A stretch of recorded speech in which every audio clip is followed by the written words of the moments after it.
शादी विवाह के अवसर पर घोड़ी द्वारा चारपाई बाजोट पारात पर नृत्य कराया जाता है। साथ ही लोडिंग पिकअप लाइट वाली छतरी व घोड़ी हेतु संपर्क करें। बना भाई घोड़ी फार्म हाउस, मील रोड, नुद्री, महेंद्रा तान स्कूल के पास, ब्यावर। संपर्क करें अलादीन चीता, बना भाई चीता। Contact number 9784267476। सज्जन चीता 9571361199 पर संपर्क करें। नमस्कार, मैं हूं कुसुम, आप देख रहे हैं राजस्थान धड़का न्यूज। इस वक्त की बड़ी खबर। नमस्कार दोस्तों, फिर से स्वागत है आपका राजस्थान धड़का न्यूज चैनल में। मैं अशोक कुमार माली, ब्यावर। आज हम आए हैं ब्यावर के कोहिनूर KGH एस्ट्रोलॉजी में, या जहाँ देश विदेशों में भी इन्होंने अपनी ख्याति प्राप्त की है। और आज हमारे बीच मौजूद है राजस्थान धड़का न्यूज चैनल में दिलीप जी नाहटा। तो एस्ट्रोलॉजी के जीवन काल के बारे में हम बहुत जानकारी प्राप्त करना चाहेंगे कि आपको एस्ट्रोलॉजी का शौक बचपन से प्रारंभ हुआ या किन्हीं के आशीर्वाद से आपको प्रारंभ हुआ? सर बताऊं, आपके चैनल को मैं प्रणाम करता हूं। आपने मेरा कवरेज आज देना चाहा है, इसके लिए आपका आभार। बचपन से काफ़ी स्ट्रगल लाइफ मैंने देखी सर, और पिताजी भी हर कार्य में सक्सेस नहीं हो पाए, उनको काफ़ी लॉस भी लगा। तो मैंने सोचा कि कोई ज्योतिष में ऐसा कोई ग्रह होगा जो इंसान को परेशान करता है। उसके लिए मैं जिस ज्योतिषी के पास जाता वो मुझे नकारात्मक जवाब दे देते थे कि भाई आप ज्योतिष नहीं बन सकते। मैंने गुरु अस्थिमल जी महाराज साहब की निमाज गांव स्थित समाधि स्तर पर प्रार्थना की, और उन्हीं के आशीर्वाद से मैं किताबें पढ़ता था बचपन से, लाला के बाज़ार से। और वो किताबें शायद मेरे जहन में उतरती जाती हैं। और कभी नहीं सोचा कि मैं भविष्य में ज्योतिषी बनूंगा। मैंने एक आस्था हस्तीमल जी महाराज साहब की समाधि पे पूर्णतया रखी, और आज भी है, और अब तो अटूट विश्वास है। शायद 2004 में मेरे को बैंक मैनेजर की नौकरी मिली थी, और ICICI बैंक में मैं मैनेजर था 8 वर्षों तक। और उसी दौरान रविवार को शौकिया तौर से निःशुल्क सेवाएं देता था। सिलवासा मेरी पोस्टिंग थी, बॉम्बे के पास में। और वहाँ पे कई लोग मुझसे हाथ दिखा के जाते थे, कोई चार्ज नहीं लेता था। एक शौकिया रूप से इसको टाइम पास के लिए बना रखा था। अब सैकड़ों लोगों के काम होने लगे, और एक विश्वास जमा कि मुद्दा है स्टार्टिंग में राम मंदिर का ही मुद्दा बना देना। सर, सर्वप्रथम जिस प्रकार आपने राम मंदिर बनने की जो भविष्यवाणी की है, तो उसका सटीक परिणाम क्या है? 2019 के जून महीने में 5 जून 2019 को जोधपुर के एक पेपर में, न्यूज़पेपर में एक खबर प्रकाशित हुई थी, और मेरी उसमें 34 भविष्यवाणियाँ लिखी गई थी। और 27 नंबर की भविष्यवाणी में लिखा था कि अगले 5 वर्षों के अंदर राम मंदिर बन जाएगा, अन्यथा अगले 100 वर्षों तक भी नहीं बनेगा। 5 जून 2019 को ये खबर जब प्रकाशित हुई थी, तब न तो सुप्रीम कोर्ट का कोई आदेश आया था, और लगभग अक्टूबर या नवंबर 2019 में सुप्रीम कोर्ट में राम मंदिर बनने की रास्ते खुले थे सुप्रीम कोर्ट के द्वारा। लेकिन जब मैंने लिखा तो मुझे नहीं था कि ये भविष्यवाणी आगे जाके सही होगी। एक गुरु हस्ती का आशीर्वाद से मैंने लिखा, और वो आज ठीक 5 सालों के भीतर, यानी 60 महीने लिखे थे, 60 महीने अभी बाकी है। 55 महीनों में ही राम मंदिर बनकर भूमि पूजन शुरू हो रहा है। ये बहुत बड़ा अचीवमेंट है देश के इतिहास के लिए। कहीं ना कहीं ज्योतिष विद्या शाश्वत है, और ऋषि मुनियों का ज्ञान शाश्वत है। उस पर रिसर्च करने वाले ज्योतिषियों की कमी है। भारत सरकार मोटिवेट करे रिसर्च करने के वाले ज्योतिषियों को, इसकी क्लासें दें, ताकि कहीं ना कहीं और पारंगत व्यक्ति निकलेंगे और देश का सम्मान बढ़ाएंगे, इन ऋषि मुनियों का सम्मान बढ़ाएंगे। मैं चाहता हूँ कि ये विद्या मेरे तक सीमित ना रहे। देश के ऋषि मुनियों का ज्ञान हर व्यक्ति तक फैले, और उन्हें एक प्रकाश दे। जैसे सूर्य आभा मंडल दे रहा, पूरी पृथ्वी को प्रकाश दे रहा है, वैसे ज्योतिष भी इंसान के जीवन के को प्रकाश देने में बहुत बड़ी भूमिका अदा कर सकती है। उसके दुख दूर करने में बहुत बड़ी भूमिका अदा कर सकती है। ये तो राम मंदिर की खबर है, आम आदमी के भी भविष्य को बदला जा सकता है एक सही समय पर, सही दिशा देने से। जी सर, जिस तरह अयोध्या में राम मंदिर बनने की पुनर्निर्माण आपको कितने वर्ष पूरा लगा? 5 साल हो गए। 2019 में जब मैं भविष्यवाणी लिख रहा था, 34 भविष्यवाणियाँ जब मैंने लिखी थी, तो उसमें 27 नंबर पे एक क्वेश्चन आया कि राम मंदिर बनना चाहिए या नहीं। तो मैथमेटिक आंकड़े जब मुझे सामने मिले, तो उसमें लगा कि अगले 5 सालों के भीतर राम मंदिर बनेगा, और अगर नहीं बना तो फिर 100 सालों तक भी कोई सरकार राम मंदिर नहीं बना पाएगी। और वाकई उसके लिखने के कुछ महीनों बाद सुप्रीम कोर्ट का जो आदेश पारित हुआ उसमें राम मंदिर पर उन्होंने मोहर लगा दी और आज राम मंदिर 5 सालों में बनने को बिल्कुल तैयार हो गया। 22 जनवरी 2024 को राम मंदिर बनने जा रहा है और ये खबर आज देश की सारी मीडिया ने इसे अपने अपने प्रिंट मीडिया ने प्रकाशित की है। मुझे खुशी है कि मैं राम जी का सम्मान बढ़ाने के लिए ये भविष्यवाणी सही लिख पाया हूँ और देश के ऋषि मुनियों का। जी बहुत बहुत धन्यवाद सर आपको। इसी विषय को लेकर आगे और हम चर्चा करना चाह रहे हैं हमारे एस्ट्रोलॉजी से। नमस्कार सर। 2007 में पहली भविष्यवाणी दादरा नगर हवेली सिलवासा की राजधानी में 2020 वर्ल्ड कप की सत्य साबित हुई थी। वहाँ के DNH न्यूज़ चैनल ने मेरा इंटरव्यू दिया था और उसके बाद 2008 के चंद्रयान मिशन की भविष्यवाणी भी दूसरी भविष्यवाणी थी, वो मेरी सटीक गई थी और DNH न्यूज़ ने इंटरव्यू लिया था सिलवासा दादरा नगर हवेली में। उसके बाद 2010 में यूरोपियन टीम विजेता बनेगी वर्ल्ड कप की और वो सत्य साबित हुई थी। और 2011 का बहुत बड़ा अचीवमेंट जो वर्ल्ड कप हुआ था महेंद्र सिंह धोनी के नेतृत्व में, और उसमें वर्ल्ड कप भारत जीतेगी। उसके 40 दिन पहले अहमदाबाद से निकलने वाले दिव्या भास्कर ने मेरी कवरेज दी थी पूरे गुजरात में और मैंने एक ही बात लिखी थी, भारत वर्ल्ड कप जीतेगा, और 40 दिन बाद वो भारत वर्ल्ड कप जीत के आया। उसकी कवरेज पूरे गुजरात में मेरी मिली थी मुझे उस समय, और कई पेपर आप देख सकते हैं वहाँ वो सब लगे हुए गुजराती पेपर। तो उस समय एक विश्वास जमा कि एस्ट्रोलॉजी भी कोई चीज़ होती है, कोई सिद्धांत है ग्रहों का, ये समझने का मुझे मौका मिला। और अभ्यास शायद ऊपर गुरु महाराज ने मुझसे 7-8 साल ज्योतिष का करवाया बैंक में रहते हैं, लेकिन ये नहीं सोचा कि मैं जल्द ही ये बैंक से रिटायरमेंट ले लूँगा। 2011 में सहयोग से मेरा ब्यावर ट्रांसफ़र हुआ, बॉम्बे से सिलवासा से ब्यावर 2011 जून में, और 2012 जुलाई में मैं बैंक से VRS ले लिया मैंने। ज्योतिष के रुझान के चलते देश के ऋषि मुनियों का सम्मान बढ़ाने के लिए बैंक से VRS ले लिया और मैंने इस बैंक को 50,000 सैलरी को छोड़ते हुए इसे अलविदा कह दिया। एक जुनून था मैं भारतीय ऋषि मुनियों का सम्मान बढ़ाऊँ, और वो शायद उस समय मेरे परिवार वाले जो भी मिलने वाले मुझसे खुश नहीं थे। मैंने हिम्मत नहीं हारी और एक ही प्रेरणा मन में थी कि गुरु का कई आशीर्वाद है, मैं ज़रूर मुझे वो सक्सेस करेंगे। मैं समाधि स्थल पर प्रार्थना करके आया, गुरुवर मेरी डोर आप पकड़ के रखना, और मैं देश के ऋषि मुनियों का सम्मान बढ़ाने के लिए सब कुछ त्याग करके आ गया हूँ। सर जैसा कि सुना कि आज तक आपने 400 से अधिक की भविष्यवाणी सटीक की है, तो उसके बारे में आप कुछ विशेष बताएंगे कि जो खास आपके जहन में रही हो? 2012 की ओबामा की भविष्यवाणी की, ओबामा दूसरी बार अमेरिकी राष्ट्रपति बनेंगे। 2016 में मोदी जी की नोटबंदी की भविष्यवाणी, वो भी पेपरों में पहले से मेंशन की हुई थी।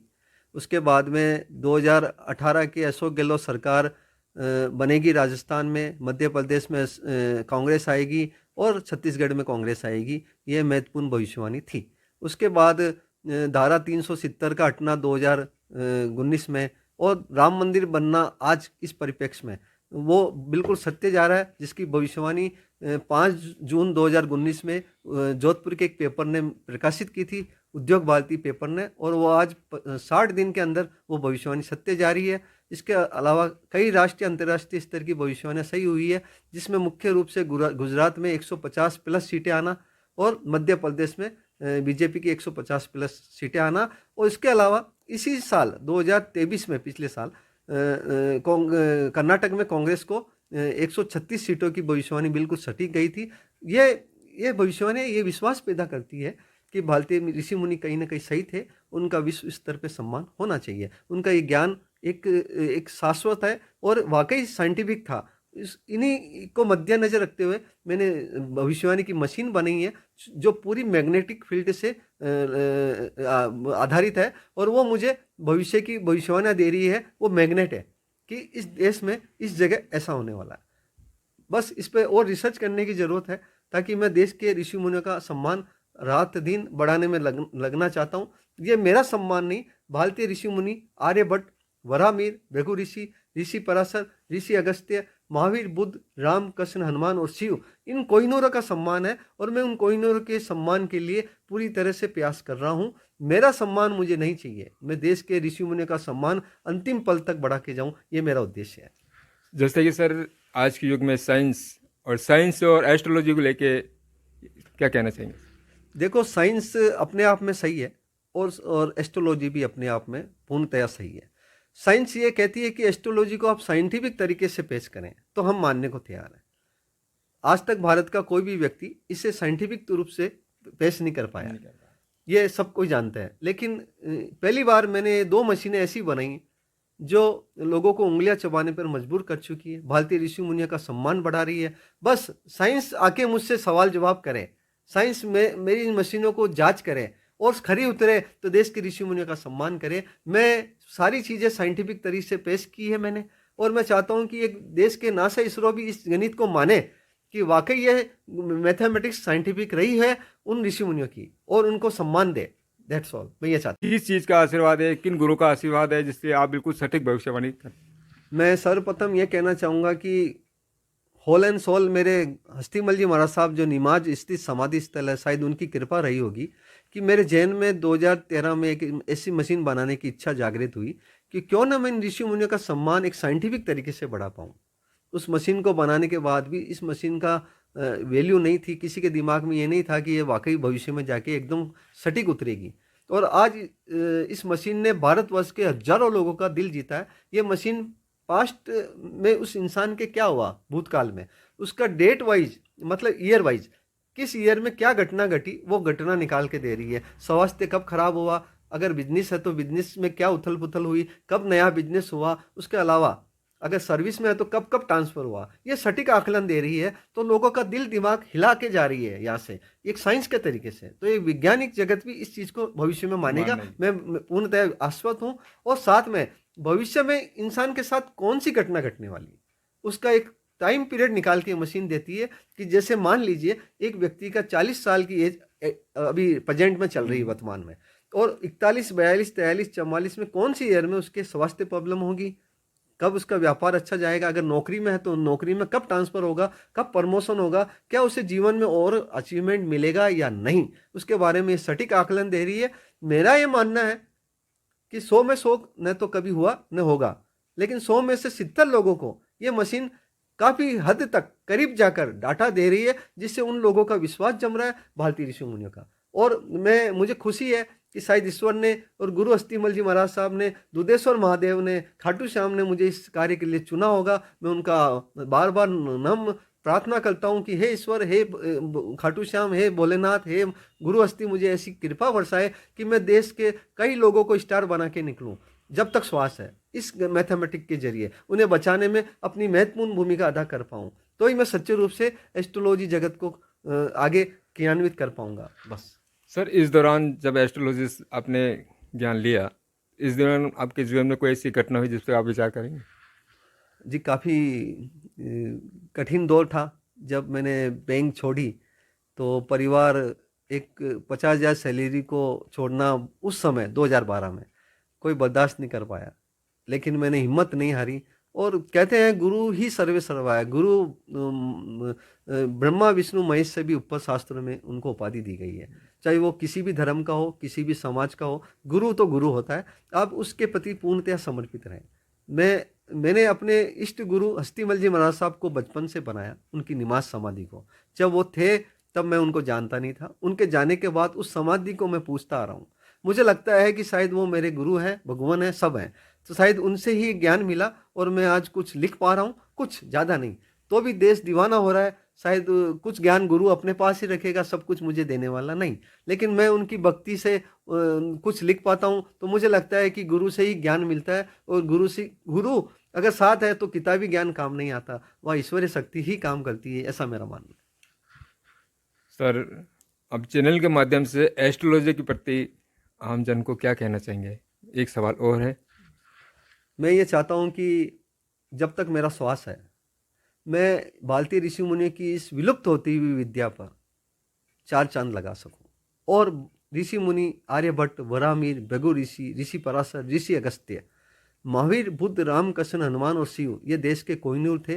इन कोहिनूरों का विश्व स्तर पर सम्मान बढ़ाने में अपनी भूमिका अदा कर जाऊं, ताकि लोग, आने वाली पीढ़ियाँ आर्यभट्ट को भी माने, भृगु ऋषि को भी माने, महावीर को भी माने, बुद्ध को भी माने, खाटू श्याम को भी माने, कृष्ण को भी माने, और जो मुझसे मिल के जा रहा है वो 100 गुना अपने इष्ट के प्रति और ईमानदार बने, उनको पूरा दिल से लगन से माने, तो मैं मानता हूँ कि कई लोग उनके काम अच्छे होंगे। और उन्हें नॉन वेज और शराब छुड़ाना मेरा पहला कर्तव्य है। यहाँ लगभग पिछले 12 सालों में 10,000 लोगों ने नॉन वेज शराब छोड़ी है, और नॉन वेज शराब में रोज़ किसी न किसी व्यक्ति को छुड़ा के भेज रहा हूँ। शायद ईश्वरीय शक्ति हस्तीमल जी महाराज साहब का और भोलेनाथ का कई आशीर्वाद है, दुधेश्वर महादेव का, जो मेरी बात वो मानते हैं और वो रात दिन अपने जीवन को काफ़ी परिवर्तित कर चुके हैं। रोज ड्रिंक करने वाला ड्रिंक छोड़ चुका है, नॉन वेज छोड़ चुका है, ईश्वर भक्त बन गया है। तो कितनी खुशी होती है कि मैं देश को स्वर्ग बनाने में अपनी महत्वपूर्ण भूमिका अदा कर सकता हूँ इस ज्योतिष माध्यम से। और यही मुझे करना है। एक इंसान बदल गया तो देश, उसका परिवार बदल जाएगा, उसका परिवार अच्छा हो जाएगा, तो देश को विश्व स्तर पे स्वर्ग बनाने से कोई नहीं रोक सकता, ये मेरा मानना है। और इसमें ज्योतिष बहुत बड़ी भूमिका अदा कर सकती है, ज्योतिष और ज्योतिषी भी दोनों। इसके लिए मैं पूरी तरह वफादार होकर इस कार्य को करूं, यही मैं ईश्वर से चाहता हूं। धन्यवाद। बहुत बहुत धन्यवाद सर आपको राजस्थान दर्पण न्यूज़ चैनल में जुड़ने के लिए। ये थे साहब हमारे ब्यावर के ज्योतिषी एस्ट्रोलॉजिस्ट, जिसे ब्यावर के हम कोहिनूर के हैं, जिन्होंने देश विदेश में भी अपनी ख्याति प्राप्त की है। ये हमारे बीच मौजूद रहे दिलीप जी नाटा से, उनसे हमने विशेष चर्चा की। बहुत बहुत धन्यवाद सर नाटा जी को। आपको धन्यवाद आपको, आपने मेरा इंटरव्यू लिया, आभार, धन्यवाद। जय गुरु, वंदे मातरम, जय हिंद, भारत माता।